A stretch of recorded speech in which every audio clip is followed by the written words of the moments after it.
Allahu Akbar, Allahu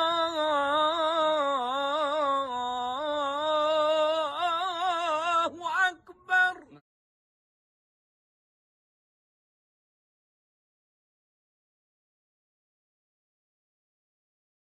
Yang seperti Allah Subhanahu wa Ta'ala senantiasa berkata, dengan janji-janjinya Allah tidak memilah-milah orang ini orang yang dekat, orang ini orang yang jauh, tapi dengan janji-janjinya Allah tetapkan segala sesuatunya sesuai dengan ketetapan Allah.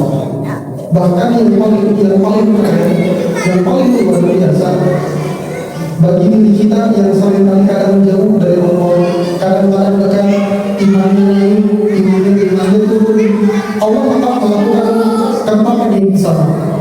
Bahkan ketapan yang luar biasa, setiap ibadah yang kita lakukan, kebaikan yang kita lakukan, Allah kalikan lipat gandakan 10 kali lipat. Allah Subhanahu wa Ta'ala berfirman dalam Quran surah Al-An'am ayat yang ke-160, "Man jaa'a bil hasanati falahu 'ashru amsalha." Dan itu berlaku bagi semuanya, tidak hanya kepada orang-orang yang dekat kepada Allah.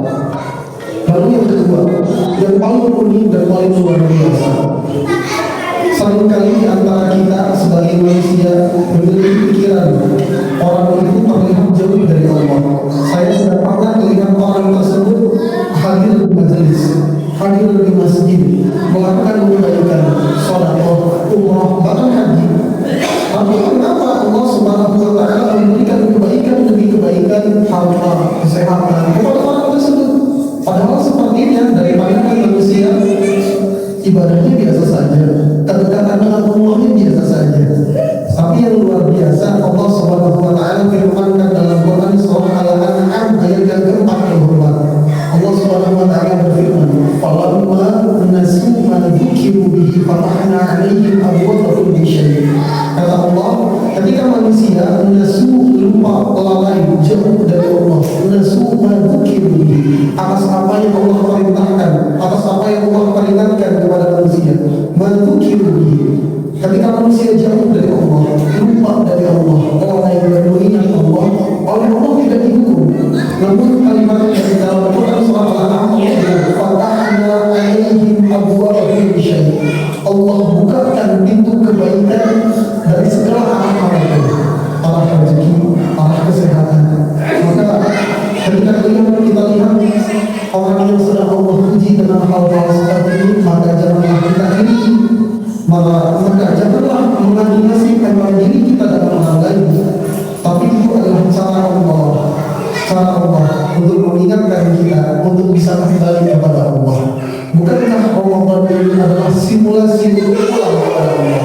Bukankah Ramadan ini adalah simulasi untuk melatih diri kita untuk lebih dekat kepada Allah? Maka ingatlah, di tengah-tengah ayat Ramadan, ayat puasa yang telah datang dari ayat 183 sampai ayat 187, Allah selipkan pada ayat 186. Kata Allah, "Wa idza sa'alaka 'ibadi fa inni qarib." Kata Allah, aku dekat, ujibu da'wat da'i. Allah menjawab, Allah mendengar setiap doa. Baik orang yang memiliki iman dan dalam keadaan imannya naik atau imannya turun, bahkan orang-orang yang sedang kacau balau kehidupan dunia akhiratnya, Allah dengarkan. Ujibu da'wat da'i idza da'ani. Syaratnya adalah idza da'ani, apabila hamba-Nya memohon kepada Allah. Bagaimana kita bisa merasakan kedekatan dengan Allah?